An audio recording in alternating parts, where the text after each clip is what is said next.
you have worth and value. You are loved. You are worthy of love. You have something unique to contribute to this world.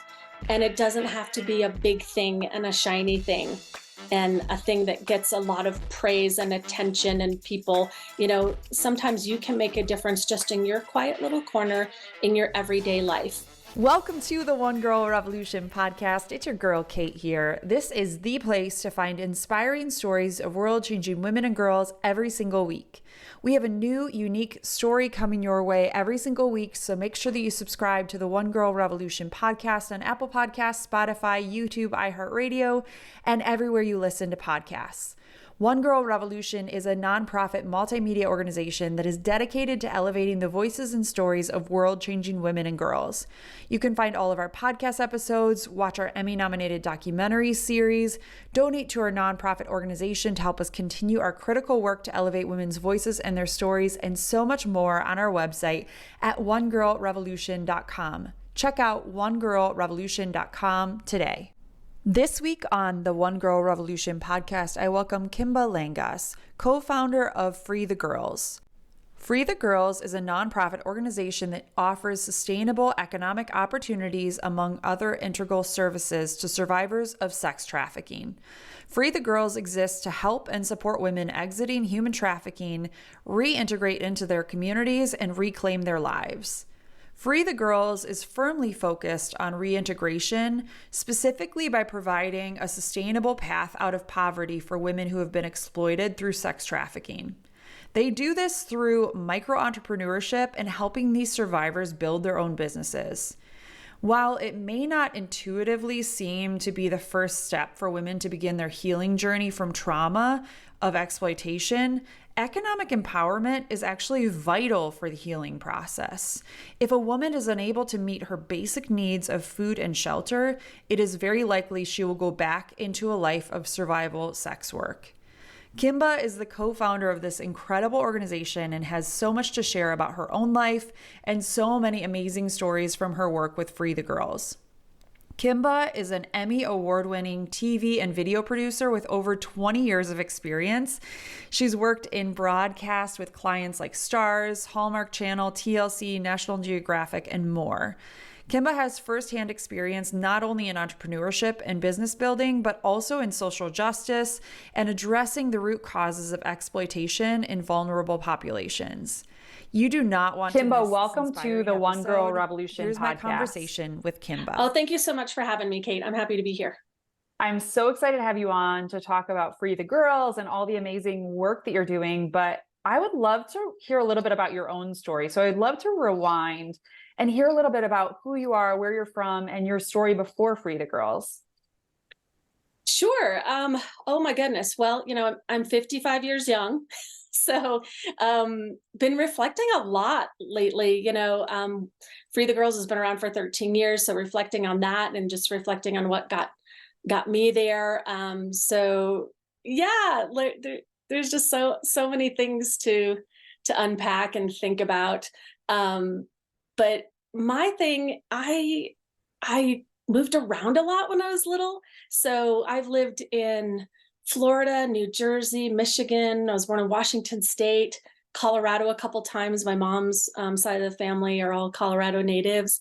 We had a blended family. My parents were divorced when I was little, and then I, got a stepdad who adopted me and raised me, and stepsister, stepbrother, half sister. And then I have two other half sisters through my bio dad, and family has always been large and extended and sometimes chaotic, in good ways.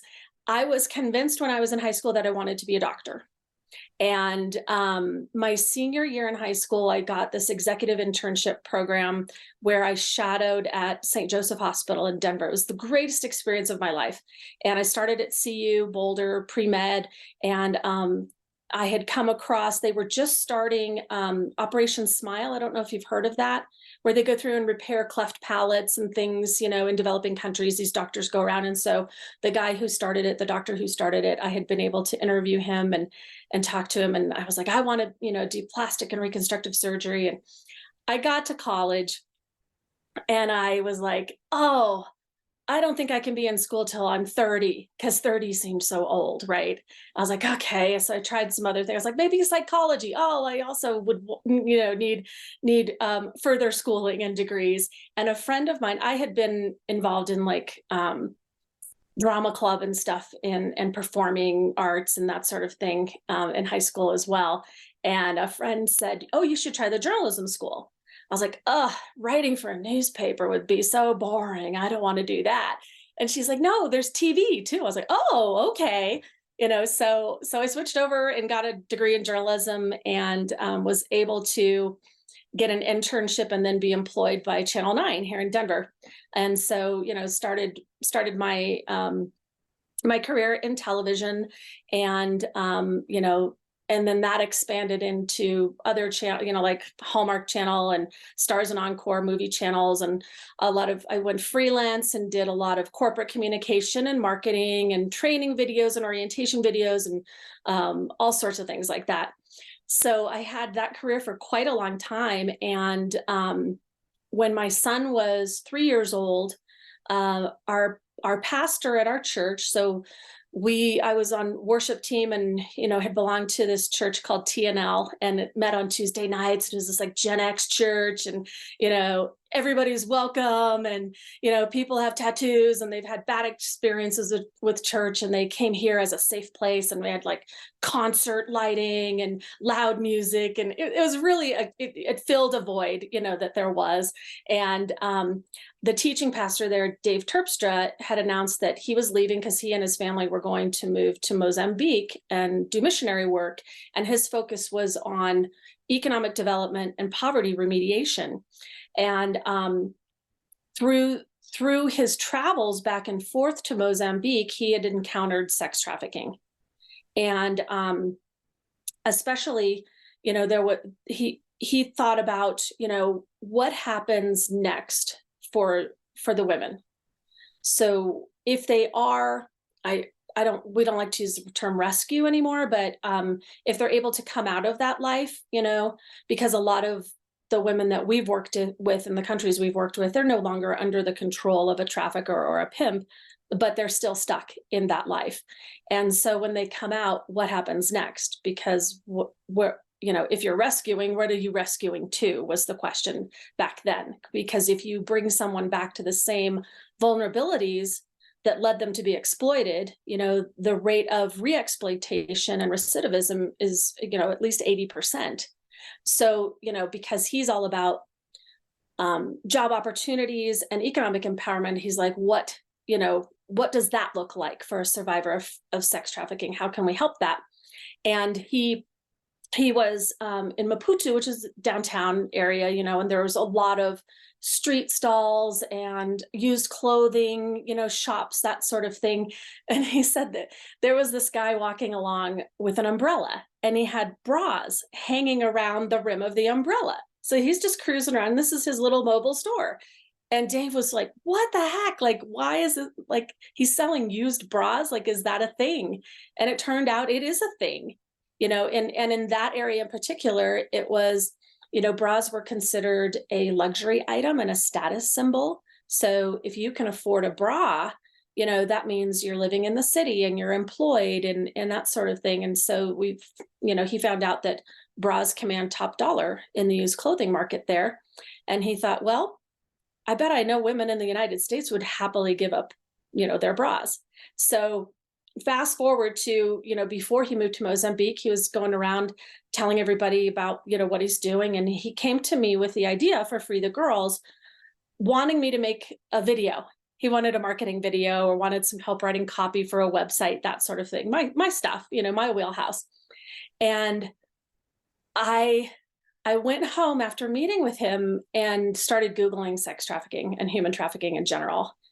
And it just broke my heart. And I was like, okay, there's something bigger here, and I want to do more than just make a video. And I should back up a little bit, because leading up to this, I was freelancing, producing mostly corporate communication and marketing videos, that sort of thing. But I knew about a few months before Dave came to me with the Free the Girls idea, I was just feeling really, I just was really acutely aware of my own privilege. And I felt like, being a producer and working in the production industry was really hard as a mom of a 3-year-old, because you have to be available immediately. There's long shoot days, long edit days. You have to be available for meeting. And it's very hard to plan childcare. And, it's just an all-consuming type of career. And I wanted to be present for my son. So I had made a goal that by the end of that year, 2010, that I would find something else to do, whether it was just volunteer or maybe I'd go into teaching. But I knew I wanted to be of service to others. And I especially was interested in helping create or provide opportunities for women, because I felt like, okay, I'm a white woman. I grew up in middle class suburbia. My parents paid for my college education. I got a job at a TV station because I was able to intern there because of a connection through the family, that sort of thing. And while I made the most of those opportunities and I worked my butt off, if I hadn't had access to those opportunities, I wouldn't be where I was. And so I just really, really, really felt this need and this responsibility to give back.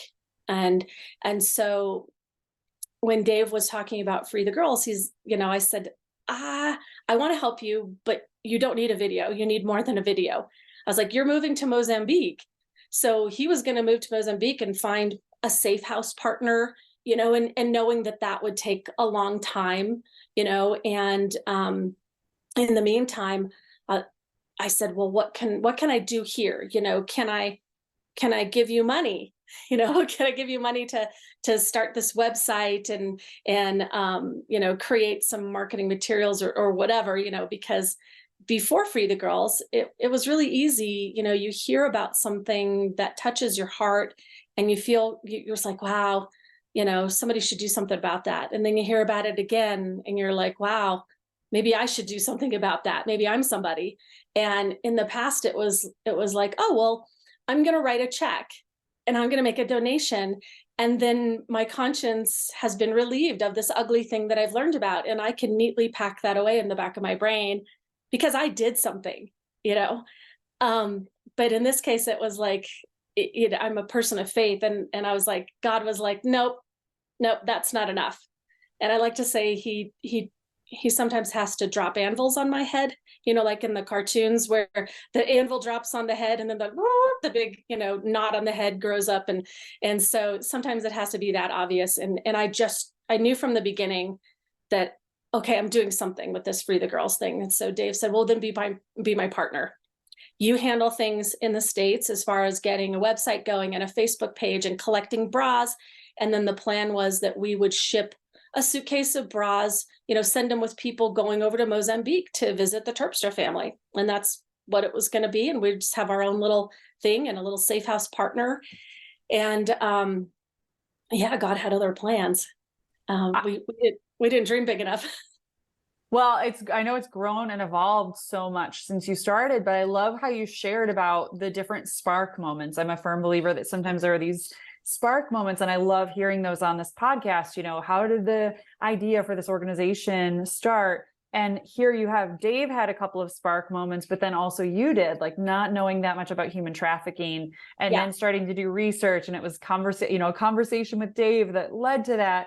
And then also using your talents in this way too. I think I'm a firm believer that we each have time, talent, and treasure in different ways, in different chapters. Sometimes we don't have one of those, maybe we don't have treasure, we don't have money that we can donate to something, but we can all do something. And when we see a need or we see something like exactly what you saw, we have to jump in and do it. And so I want to talk about Free the Girls because I'm familiar with your work from the very beginning, how it started, where I was like, oh yeah, Free the Girls, bras. Like I remember the bra side of things, but then it's grown and evolved. So can you share about what is Free the Girls and what has it become, and talk about the great work that you're doing? Well, we exist to come alongside survivors of sex trafficking in their journey towards what we call true freedom. And so true freedom isn't just distance from a trafficker or a pimp or whoever's been exploiting you.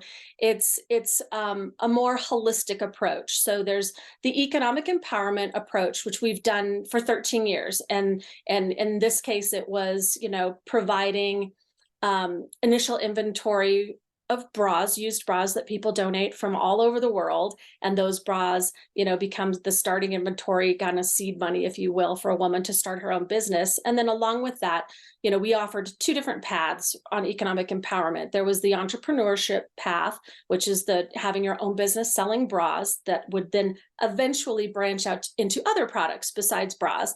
And then a job skills training program. So creating employees that are desirable for any local business. And as we've always partnered with other organizations on the ground in the areas where we've worked, which has been Mozambique, Uganda, El Salvador, Costa Rica.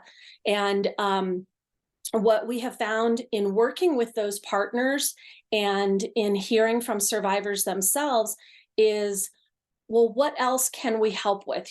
All nonprofits are, there's a lack of resources, there's a scarcity.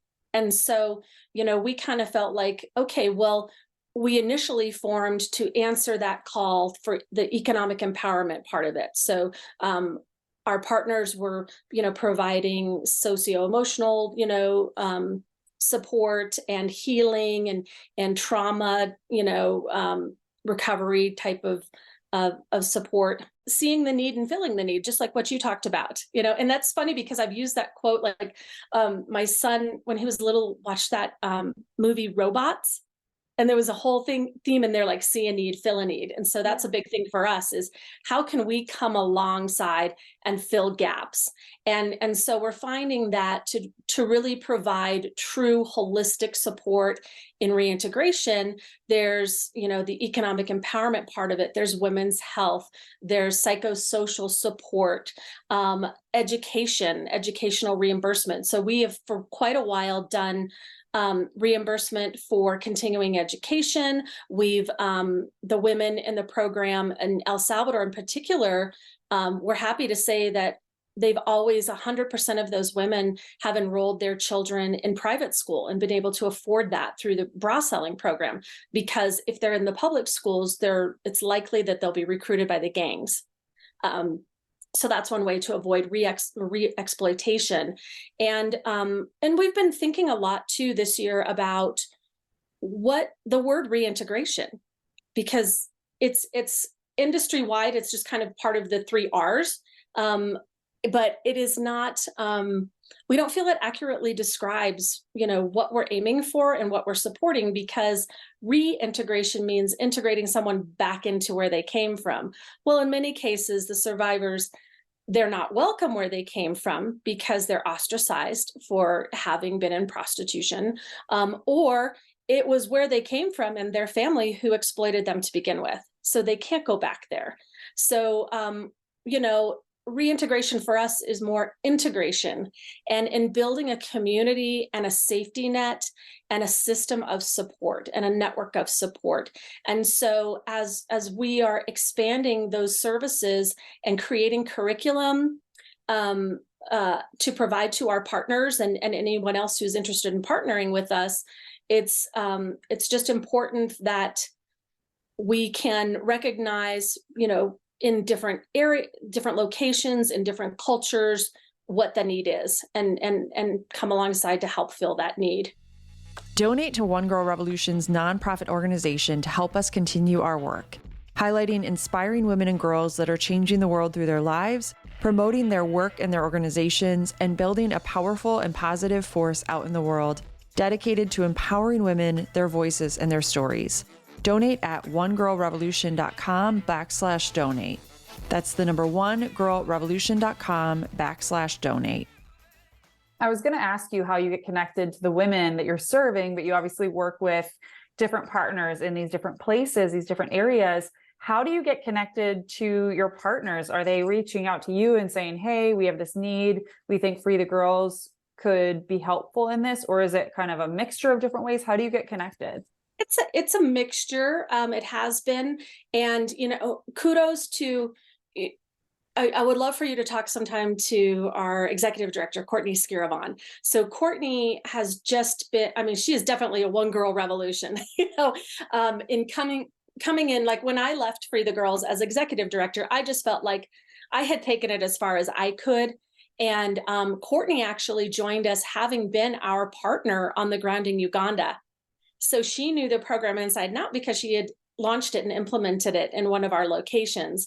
And she has since not only developed this curriculum in different, in economic empowerment and women's health initiative that we recently launched, but she has her PhD now in culturally specific trauma-informed care. So just looking at how different cultures address trauma, identify and define trauma, because that's really important when we're working, in different countries and with different cultures. And so it's just completely her passion. And so I was happy to get out of the way, and the board of directors was happy to let her kind of run with that. And that's really what has brought us to where we are now in expanding those reintegrative services. And she has connections, existing connections, like our partners in El Salvador had been through some training with our co-founder, Dave. So Dave was our partner in Mozambique when we were still working in Mozambique.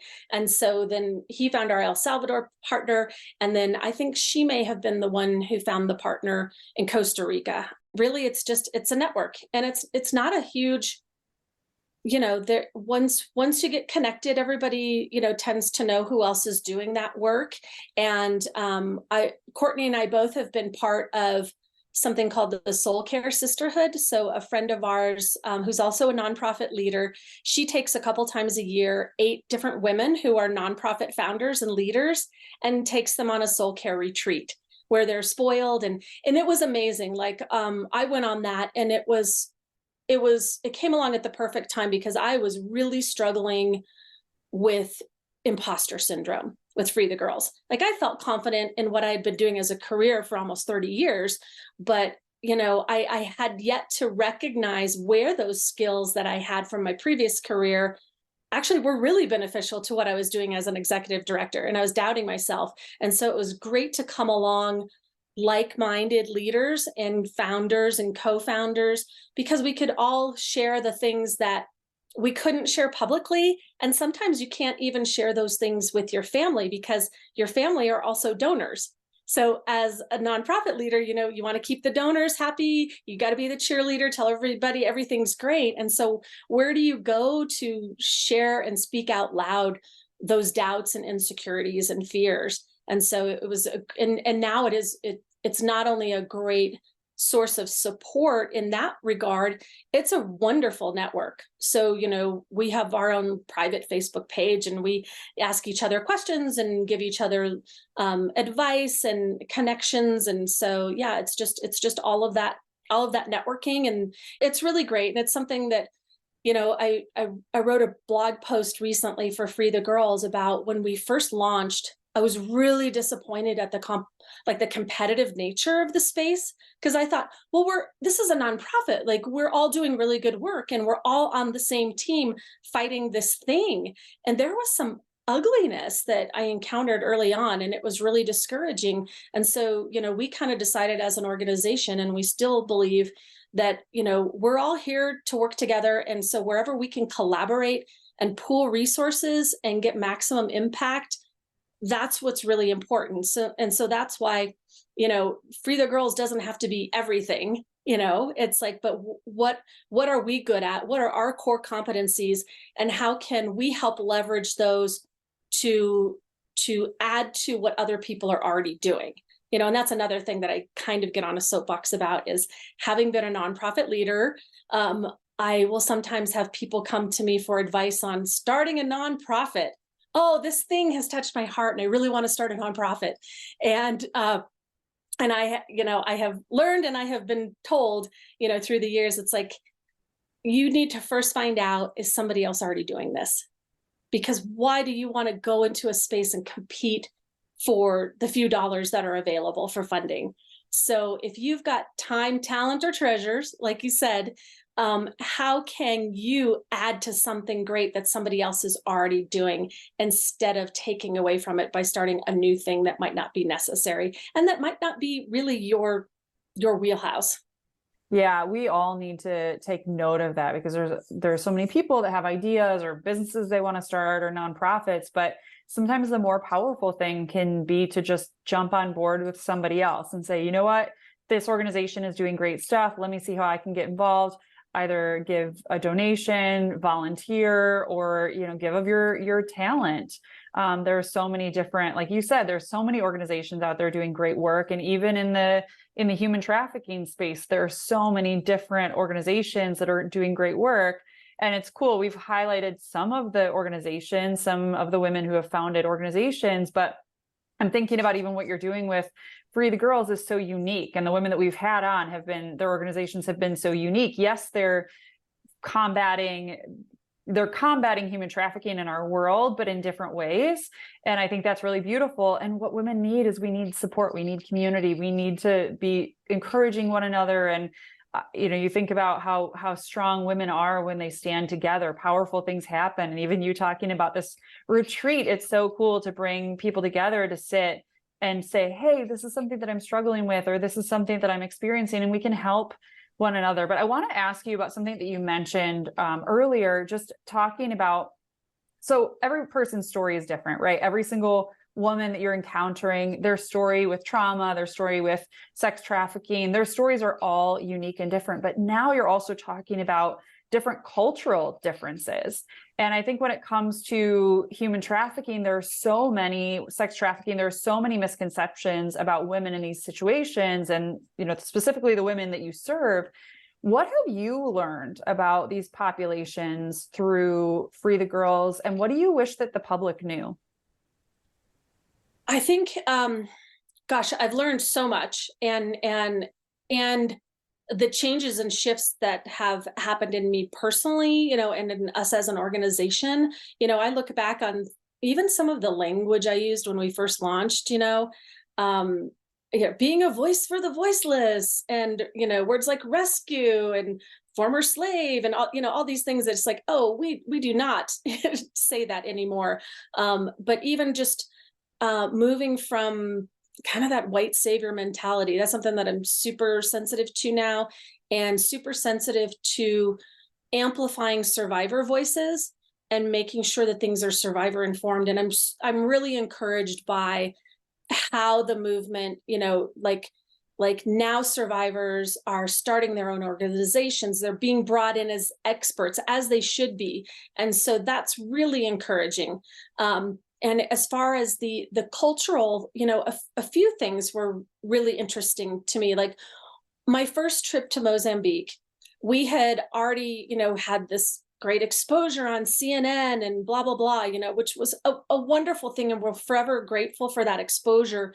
It was also super stressful because we were catapulted into the limelight when we were a fledgling organization. So, it kind of felt like we had to act bigger than our britches, for lack of a better description. But I remember having the opportunity to sit down with a few of the women. There were 3 women in our pilot program in Mozambique that had been highlighted, in the video and on TV. And so they knew I was coming, and they knew that I was the one, who had spearheaded the collection of bras and all, these thousands of bras that were shipped overseas for them to start their businesses and all of that. And I didn't go there thinking, like, oh, wow, they're going to like worship me as a hero or anything like that. I went there just like excited to meet them, and, feeling more like, not maybe pity or, what I thought was empathy. And I think what caught me off guard was, I sat down, and even with the language, differences, because everything had to be interpreted into Portuguese and then into English for me, I just walked away. Their power and resilience was palpable, and I was in awe of just being in their presence. And then I mean, I might get weepy. I was just, I was ashamed that that took me off guard or caught me off guard. Like that shouldn't have been a surprise. I should have immediately like expected and recognized their resilience. And so it helped me kind of, shift the narrative of Free the Girls isn't doing this. I'm not doing this. The women are doing it. So they're the heroes. They're the ones in power. So all we're doing is helping provide access to an opportunity. And that's another thing that I've been refining in myself and in my language over the years is, people can argue all day long about, oh, we all have the same opportunities, just pull up your bootstraps and blah, blah, blah. And it's like, but we don't have the same access to opportunity. So wherever we can help provide access to opportunity, then people will take that opportunity and run with it. And wherever we can amplify voices. We are not a voice for the voiceless. Survivors have voices, but if I have a platform where I can amplify that voice, then that's my responsibility to do that. And that's something too, to encourage other people. It's like, you don't have to move to Mozambique. You don't have to start a nonprofit. Like, people might be like, well, I'm an accountant. What can I do? It's like, oh gosh, we need our books done. Nonprofits need help in so many different areas. And I think there's a way for people to contribute everywhere. And if I can go back to the cultural thing, Courtney was telling me one of the exercises, that we go through with the women is dreaming for the future and planning for the future. And she had told me that in Uganda, in their native language, there was no future tense for verbs. So they didn't even have a way to speak into the future with their language because they're living day to day. And that was fascinating to me. And then, in El Salvador, it looks totally different because people are recruited by the gangs. So the gangs will come in and basically say, okay, you belong to us now. And if you don't, we're killing your family, And then in Costa Rica, where we work, prostitution is legalized. So, our partners there have unique challenges in that, okay, prostitution is legalized and people actually like plan vacations around coming and, exploiting people and buying them for a week or so as part of their vacation, so yeah, each culture has something different. And one thing we're excited about culturally is the bra program. It's become even more restrictive with import laws and that sort of thing. And that program just doesn't work everywhere. So we've always been limited. But as far as educational support and job skills training and all of that, if we do that outside of the bra, bras as the currency or bras as the product, there's many other areas where we can come alongside people doing great work, maybe in Southeast Asia and India and that sort of thing. So, we're excited to be introduced to other areas where, again, we can just help fill in the gaps.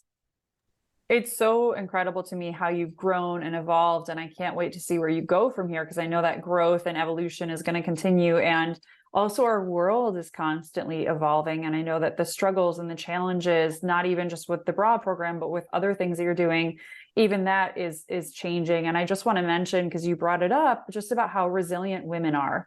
And that's really what this podcast is all about. I'm here in Detroit, and our motto here, Kimba, is it will rise from the ashes and there is always hope. And that's really what sparked One Girl Revolutions. It's like, I hear stories every single day, and I know you do as well, of women who have been through hell and back, and now they're jumping into the trenches to help other women, found an organization or volunteer. And I know that that's happening even with Free the Girls, that it becomes this circular motion where it's like you might help, and the ripple effect too of the work that we're doing. Sometimes you might help someone. Sometimes you might even just listen to someone, give them the space to tell their story and speak, and just the ripple effect, how that can have an effect not only on that woman, but on her children, on her children's children. And like, you could affect, by any little thing that we do, we could affect generations and generations to come. And I see that with women. I want to ask you, Kimba, about stories, because you shared a couple of stories of, women that you've encountered through Free the Girls, but is there a story or two that you've had particular connection with, or that you feel like really encapsulate the power and the importance of your work? Yeah, one of my favorite stories is Ophelia in Mozambique. So she was one of the 3 women in our pilot program there, and she was featured in, on CNN and that sort of thing. But Ophelia was trafficked by her uncle with her sister, and thinking they were tricked into thinking that they were getting jobs in the city, but that's not what happened. And very, very quickly into the bra selling program, she was making enough money just selling bras part-time. And she had, in the alley behind her house was, she just had a clothesline up with bras hanging there. And that was her store, and she ended up making enough money where she was supporting herself and her sister's 2 kids, and her boyfriend, and then was able to rebuild her house with like brick walls, or concrete walls, and she added glass windows. And we have a matching grant program for buying land, because where she is, you inherit land, and it's usually from male to male. And so to be able to afford to buy her own land was a big deal. And so women would save up in the program and we would match their savings. And she has since not only bought her own land, but she bought land in her daughter's name. And so for me to see, I just say, she's changed the trajectory of her whole family. And, I hear stories of, I've been to her little house, down the alley, and Dave would say, I was there before she had the glass windows, but like people would walk by and like look at themselves in the window and use it as a mirror, and to think about someone who was someone kind of thought of as less than probably in her community when she was still working the streets, to be elevated to a businesswoman, and people are coming by her house, and she's been on TV sharing her story, and her children are educated, her niece and nephew are educated, and so they're not going to be vulnerable to the same exploitation so she's now an esteemed businesswoman in her community. She acts as a mentor for other women, and has coached them and helped them. And that's something too that we've seen, when they first started with Free the Girls in Mozambique, especially. As a marketing person, I'm like, I need photos, I need stuff to put on Facebook, and I need, pictures of them in their business class, and he's like, we don't get them all together because they fight, and so to move from they can't be in the same room together to they're supporting one another and mentoring and going out and recruiting people.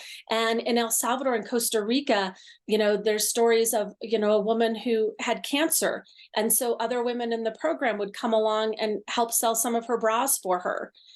So it's just been really beautiful. And that also helped kind of spark diving deeper into that reintegration thing as part of building a community, a new community, a system of support that engages with other systems, whether they're governmental or, social, just that support in that community and that family is so important. And like you said, just women lifting up other women, that stuff really, really touches my heart.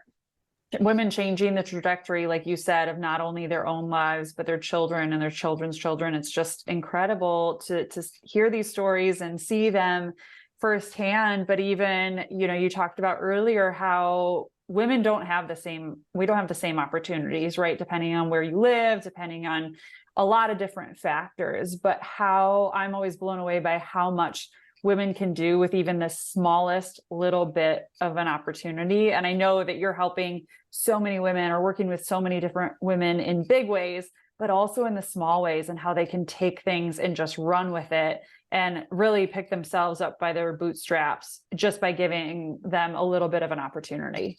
And during COVID, they were like creating their own shops on WhatsApp because they couldn't go out and sell, so it's really incredible. And yeah, I'm just constantly in awe hearing stories from the field. And, our team recently did some video interviews and in Costa Rica and in El Salvador, you know, through our partners there, and is just so incredible to hear those stories and see the beauty of transformation. And you know, one of the story from El Salvador, you know, with our partners, their mission to El Salvador, and then they do incredible work in a lot of areas, and in substance abuse recovery, and you know, they're just so involved in the community. And then, you know, we help out with the economic empowerment aspect of it. But that video is entitled "Woman Warriors," and that's what they are. You know, they're warriors and they're survivors, and yeah, I'm like, you know, and that's why I get nervous coming on things like this, honestly, Kate, because I was like, why do you want to hear from me? Like, I haven't done anything, you know. The women in the programs, and the women we serve, and survivors everywhere, they're the ones to talk to. They're the ones who are doing the great things. And so yeah, if coming on here helps amplify those stories, or engage somebody, or interest somebody, you know, in finding out more, and connecting and supporting the real heroes, then that's awesome.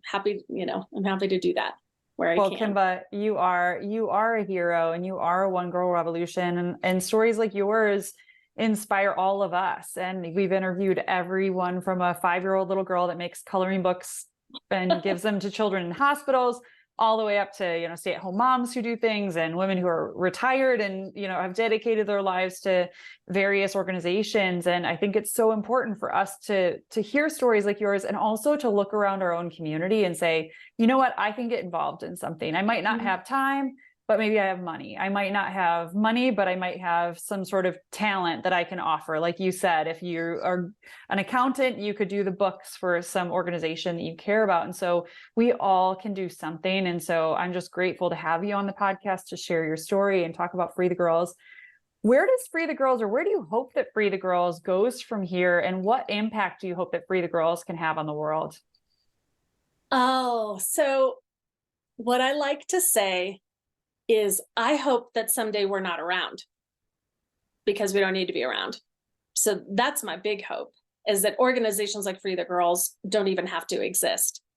But yeah, I mean, as far as growth and expansion, I mean, you know, in the near term, just going deeper in the locations where we are, and again, you know, filling in those gaps and helping support where we can, listening and learning to, you know, listening to people who are already working with survivors, listening to survivors themselves. You know, what do you need? How can we help fill that need? How can we rally, you know, our supporters, you know, or you know, find grants or find funding to make these things happen? What great ideas, you know, do you have? You know, okay, we're not selling bras. What do you think you can sell in your community? And okay, how can we, you know, help make that happen? And then, you know, like I said, expanding that into other geographical regions, you know, across the world would be great. And ultimately, we've been waiting, and it hasn't happened yet, but finding a way to engage with survivors here in the US. You know, obviously our selling used bras was not something that was going to work in the US, you know, but now that we're expanding, you know, I'm hopeful that some of that support and some of those ideas that we come up with will serve survivors here in the US as well. And then, you know, just continuing to hopefully educate people. You know, I think we always tend to be like, oh, that happens over there, or to them.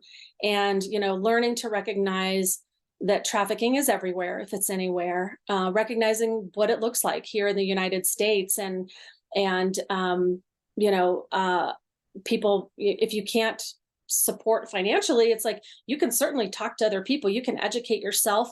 You know, there's trainings through different local organizations and online, like through Polaris Project, there's lots of online trainings. You know, educate yourself and learn the signs and learn the myths and help bust those myths, you know, and know that most people are trafficked by somebody they know. And it's somebody taking advantage, you know, of a vulnerability, or providing something they're not getting in their life through circumstance or because of their family or whatever. But, you know, it's most likely not somebody kidnapping you in the Target parking lot. So let's be done with those types of rumors and things. Yeah, it's important for us to be educated. And like you said, recognizing that it's happening in our own communities and it doesn't all look the same. There are so many different stories. We had a woman on this podcast recently, very recently, and she was trafficked by a family member. And I was like, how could that possibly happen? But it challenged me to think about so many different things. And I'm not saying that every single family has something like that happening, but it looks a lot like a lot of different things. But at the heart of it, we need to bring an end to this exploitation. And it starts with us. It starts with our own communities, but also what's going on around the world. We need to support our sisters and protect one another. Watch One Girl Revolution's Emmy-nominated short documentary, The Girl Inside, on our YouTube channel or at onegirlrevolution.com. The Girl Inside features a poignant look at the stories of incarcerated women within Cook County Jail and a life-changing academic course taught by Dr. Laura Biaggi called Storytelling as a Healing Art. This short documentary reunites Dr. Biaggi with 5 of her former students for a special one-day course on the transformative power of our stories and our voices. And what is revealed is the girl inside. Watch the Emmy-nominated short documentary, The Girl Inside, today on YouTube or at onegirlrevolution.com. I want to ask you, Kimba, how can people get involved in your work and what can they do to support you? Well, I mean, the blunt answer is funding. So yeah, as all nonprofits, we need money to do what we do. We need money to pay the people who do the things we do, so it's always, I'm a little more bold than I used to be. I was always like, oh, it's so weird to ask for money, but it's like, that's the reality of it. It doesn't happen for free. And I think we expect nonprofits to perform and produce like a business, like a corporation, but nobody's willing to fund them. Like, you're not going to have the same salaries and going out and recruiting a CEO for a nonprofit as you would for a business, but then they're expected to perform like that business. So there's a lot of shifts that need to happen, and people, being okay with supporting administrative costs and just the cost of doing the thing, not just, helping fund the things, if you know what I mean. So obviously, yeah, financial support is the biggest thing. Being a monthly supporter is really important. So it's hard to budget every year because we have no idea. You have no idea what what individual donations are coming in, what grants might be available, family foundations, all that type of thing. It's not consistent. So you make your best guess when you make your budget for the year, but having more monthly supporters. So maybe, if you were going to, do $150 donation. Well, hey, can you spread that out over the whole year and just make some smaller donations throughout the year? That's really, really helpful for any nonprofit. So I would encourage people with that. And again, like in-kind services with bookkeeping or social media and marketing. If you're a designer, help with create some marketing materials or logos. And then just, spreading the word is always just a really great thing to help people, learn about what we're doing.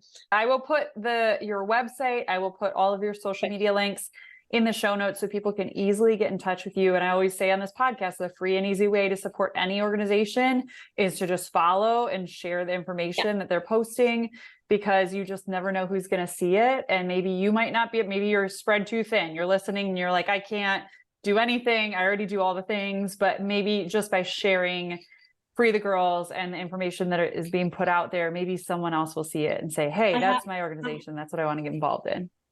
I have do I have time to tell you a quick story? Sure. Like how you never know. Yeah.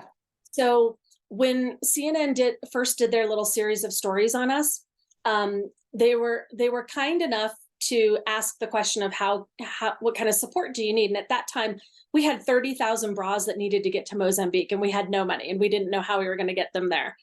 And the show aired in a hotel in Hungary where a guy who had a shipping company in Chicago was staying.